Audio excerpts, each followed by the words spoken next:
یاد میں جو ہے وہ جو ہے منعقد ہو رہا ہے، اور حسن ناصر کی عوامی حقوق کے جو مجاہد ہے اور حسن ناصر کی شخصیت کو بھی ایک خراج عقیدت جو ہے پیش کرنے کے لیے جمع ہے۔ تو آغاز کرتے ہیں۔ مشہور جو ہے ایک کالمسٹ تھے ابراہیم جلیس مرحوم، انہوں نے یہ جو ہے لکھا کہ ایک رات وہ میرے گھر میں سو گیا، ایک رات وہ میرے گھر سو گیا اور یہ ہدایت کر کے سو گیا،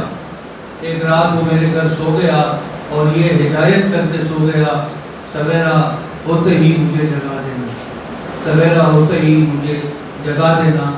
لیکن میں اسے جگا نہ سکا، لیکن میں اسے جگا نہ سکا کہ ابھی سویرا ہوا کہاں ہے، کہ ابھی سویرا ہوا کہاں ہے، ابھی ناصر کو سونے دو، ابھی ناصر کو سونے دو، سویرا ہوگا تو وہ خود جاگ جائے گا، سویرا ہوگا تو ناصر خود جاگ جائے گا۔ تو ہمارا جو ہے پینلسٹ آج جو ہے اس کی ابتدا ڈاکٹر تنویر طاہر صاحب سے کریں گے۔ قاری صاحب آپ ڈاکٹر تنویر صاحب کا تعارف بتا دیں۔ ان کا کہنا سب ڈاکٹر تنویر صاحب سابقہ دور میں اسٹوڈنٹ لیڈر کے طور پر سرگرم عمل رہے، سندھ نیشنل اسکول فیڈریشن سے ان کا تعلق تھا۔ چھوٹو دور حکومت سے لے کر ضیاء امریت تک ڈاکٹر صاحب جو ہے قید و بند کی سزائیں برداشت کرتے رہے اور روکوشن کی زندگی بھی اختیار کی۔ ڈاکٹر صاحب سینئر ترین صحافی ہیں اور ڈاکٹر صاحب سابقہ کمیونسٹ پارٹی آف پاکستان کے سرخ پرچم کے عدالت ڈاکٹر صاحب کی ذمہ داری تھی۔ ڈاکٹر صاحب کو سرخ پرچم لکھتے تھے اور شائع کرتے تھے۔ ڈاکٹر صاحب میرے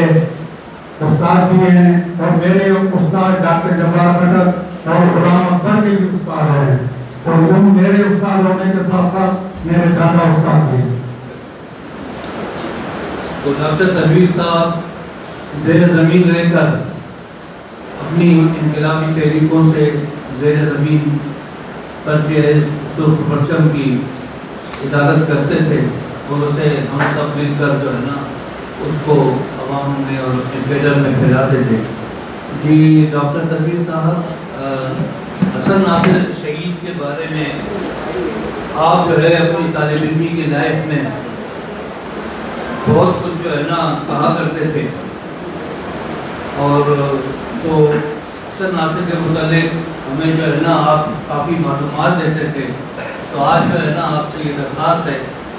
کہ حسن ناصر کے بارے میں آپ کیا اور کتنا جانتے ہیں، کچھ حاضرین کو بتائیں۔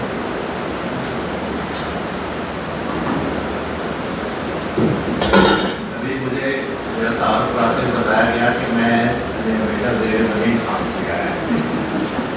بالکل صحیح کہا، لیکن مجھے آج انہوں نے ایسی جگہ بٹھا دی ہے جو زیر زمین نہیں ہے، اس لیے یہ کافی مشکل مرحلہ ہے جس سے آدمی زندگی پر زیر زمین کام کیا، وہ زمین کے اوپر آ کے ایک جگہ کس طرح آپ کو پیش کر سکتا ہے۔ خیر جو ہے آ گیا حسن ناصر کے بارے میں کچھ کہنا جو ہے جو ان کی زندگی کے بارے میں میرے خیال میں اس اجلاس کے لیے تو کچھ زیادہ مناسب بھی نہیں ہوگا، کیونکہ اس اجلاس میں جو لوگ شریک ہیں وہ سب حسن ناصر کو بخوبی شامل ہیں۔ ہم سب کو معلوم ہے حسن ناصر کون تھے، کیا تھے، ان کی کیا اسٹرگل تھی اور انہوں نے کیسے اسٹرگل کی۔ میرا خیال میں اس کے بارے میں کوئی مزید روشنی ڈالنا ممکن ہے۔ تقریباً ان کی زندگی کے بارے میں، ان کی جدوجہد کے بارے میں، ان کے قربانیوں کے بارے میں، ان کی شہادت کے بارے میں ہمارے اس حال میں موجود تمام لوگوں کو تذکرہ جائے۔ لیکن پھر بھی اتنا عرض کروں گا کہ حسن ناصر حیدرآباد کے ایک نواب بناتے تھا۔ وہ شاید 1928 میں حیدرآباد میں پیدا ہوئے تھے اور اس کے بعد انہوں نے اپنی طالب علمی کے زمانے میں تلنگانہ تحریک کا حصہ بھی بنے، اور پھر اس کے بعد کمیونسٹ پارٹی آف انڈیا کا بھی میں بہت ایکٹیولی کام کرتے ہیں۔ یہ نوابوں کے بچے جب انقلابی ہوتے ہیں تو اس کے پیچھے کچھ نہ کچھ اسباب ہوتے ہیں۔ یہ اس برصغیر میں 1917 کے انقلاب نے جو اثرات مرتب کیے، اس میں ہندوستان کی آزادی کی جدوجہد اس کا ایک نمایاں پہلو تھا، اور وہ اثرات ہی کہتا ہے بہت سارے اشرافیہ کے بچے نوجوان جو جنگ آزادی میں شریک ہوئے، اور جنگ آزادی کے ساتھ ساتھ وہ ہندوستان میں انقلاب اور محنت طبقات کی قرآن کی جدوجہد میں بھی ہوئی، اور اس شرکت میں ایسے بے شمار اشرافیہ کے نوجوان ہیں جنہوں نے اپنی زندگیاں جو ہے قربان کی، اپنی زندگیوں کی آسائشیں اس پہ قربان کی، اپنی جائیدادیں تک جو ہے انہوں نے قربان کی، اور وہ ایک مڈل اشرافیہ کے بجائے ایک ورکنگ کلاس، ایک جی کلاس کارکن کے طور پر انہوں نے انقلابی جدوجہد میں حصہ لیا۔ اس میں ایک حسن ناصر جب قیام پاکستان کے وقت کے دور میں حیدرآباد سے لندن کے لیے روانہ ہوئے تھے، تو گھر والوں نے ان کو تعلیم کے لیے لندن بھیجا تھا، لیکن وہ کراچی میں اتر گئے، اور کراچی میں انہوں نے آ کے کمیونسٹ پارٹی آف پاکستان کے دفتر جو لائٹ ہاؤس کے سامنے والی بلڈنگ میں تھا، وہاں پہ انہوں نے پارٹی کے آفس میں جا کے ملاقات کی اور کہا کہ میں یہاں پارٹی کا کام کرنے کے لیے آتی ہوں۔ سجاد ظہیر آ چکے تھے، سجاد ظہیر سے مل کے انہوں نے یہاں پہ کمیونسٹ پارٹی آف پاکستان کے کانگریس میں شرکت کی، اور جس طرح کی زندگی میں گزار کے آئے تھے اس سے بالکل برعکس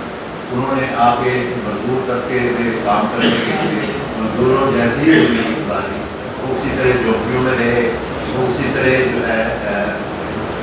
یہ ورکنگ کلاس کی جو کیا کہتے ہیں جالیں ہیں، ان جالوں میں انہوں نے اپنی زندگی گزاری، اور انہوں نے وہ سارے عیش و آرام تک کے صرف ورکنگ کلاس کے لیے کام کیا، اور اس کی وجہ سے وہ ورکنگ کلاس کے انقلابی ترقی پسند کارکنوں میں بہت مشہور ہوئی۔ پاکستان بننے کے وقت جو ہے کراچی میں اور پاکستان کے مختلف حصوں میں کمیونسٹ پارٹی موجود تھی۔ کمیونسٹ پارٹی کے کارکن، بہت سارے کارکن جو ہے وہ یہاں پہ جو موجود تھے وہ مائگریٹ، جامع پاکستان کے بعد وہ مائگریشن ہوئی، اس مائگریشن میں بہت سارے ہندو کامریڈ، سکھ کامریڈ، وہ انہوں نے جو ہے پاکستان سے جانا پڑا، اور اسی طرح ہندوستان سے بھی کچھ کامریڈ یہاں پہ آئے، لیکن زیادہ تر لوگ جو ہندوستان سے جو آئے وہ ٹریڈ یونین کارکن تھے، جو احمد آباد میں جو شیخ ہوتے ہیں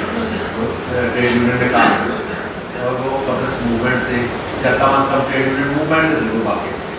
چنانچہ حسن ناصر کا تعلق انہی لوگوں سے زیادہ بنا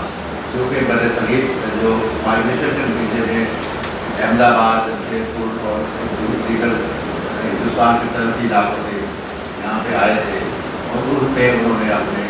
جڑیں بڑھائیں، اس میں اپنے یونٹس بڑھائے، اور ٹریڈ یونین میں انہوں نے بہت ایکٹیولی کام کیا۔ اس کے ساتھ ساتھ ان کے جامع پاکستان کے بعد جو ہے کمیونسٹ پارٹی اگرچہ موجود تھی اور اس پہ کوئی پابندی بھی نہیں تھی، لیکن عملاً وہ پارٹی جو ہے غیر قانونی پارٹی کے طور پر کام کرتے تھے، کیونکہ اس کے کارکنوں کے اوپر ہر وقت نگہداشت، ہر وقت ان کی نگرانی، ان کے گروہ کے چاہتے ان کی گرفتاریاں، یہ روز کا معمول تھا۔ ان حالات میں ایک طرح کے انڈر گراؤنڈ پیریڈ جو ہے اصلاحات میں یہاں پہ کام کیا۔ اصل بنیادی چیز جس کو میں ہائی لائٹ کرنا چاہتا ہوں، کیونکہ حسن ناصر کی باقی زندگی کے بارے میں ان کو سیاہ قلعہ میں جس طرح اذیتیں دے کر قتل شہید کیا گیا، اس کے بارے میں تقریباً سب کو معلوم ہے۔ میں صرف یہ کہنا چاہتا ہوں، پوچھنا چاہتا سوال کے طور پر کہ حسن ناصر کو آپ کو کیوں شہید کیا، اس کی بنیادی وجہ کیا ہے؟ میرا پسند ذاتی خیال یہ ہے کہ حسن ناصر کی شہادت بنیادی طور پر اس وجہ سے تھی کہ وہ کمیونسٹ پارٹی کے بہت سرگرم تھا. قیام پاکستان کے بعد سے کمیونسٹ پارٹی ہمیشہ زیر عطاب رہی اور جب بھی حکمرانوں نے امریکہ سے اور سامراج سے اپنے معاملات کو اور مضبوط کرنا چاہا، سب سے پہلا اٹیک انہوں نے کمیونسٹ پارٹی 53 میں کمیونسٹ پارٹی میں انتقال کیس چلائی گئی. اس کے بعد 54 میں پارٹی پر پابندی عائد کر دی گئی. پھر اس کے بعد جب انہوں نے امریکہ کے ساتھ پیٹو سینٹو کے معاہدے کیے اور ان معاہدوں پر عمل درآمد شروع ہوا تو حسن ناصر کو شہید کر کے پارٹی کو ختم کرنے کی. اور اس کے بعد پھر جب پارٹی نے 60 کی دہائی میں عوامی ابھار میں اپنی موجودگی کو پہچان کروائی، اس ابھار کا ایک حصہ بنی اور اس ابھار کو پیدا کرنے کا محرک بھی بنی، تو پارٹی نمایاں تنظیم کے طور پر ایک نمایاں پریشر گروپ کے طور پر سامنے آئی. اس کے بعد جو ہے وہ پھر پارٹی کا حملہ ہوا اور پارٹی کا اثر نذیر عباسی کو شہید کیا گیا. نذیر عباسی کی شہادت، حسن ناصر کی شہادت کا تسلسل وہ صرف اس بات کی علامت ہے کہ اس ملک میں کمیونسٹ پارٹی کو کام نہیں کرنے دیا جائے گا. تو حسن ناصر کو شہید کر کے بھی پارٹی کو ختم کرنے کی کوشش کی گئی. جب اس سے بات نہیں ہوئی تو اس کے بعد نذیر عباسی کو اور اس کے بعد ضیاء الحق کے زمانے میں پارٹی کو جو ہے ویسے ہی چھوڑ دیا گیا. چنانچہ جس صورت میں جو میں عرض کرنا چاہتا ہوں، حسن ناصر کی شہادت اب کسی اور وجہ سے نہیں تھی، صرف کمیونسٹ پارٹی کو ختم کرنے کی بات.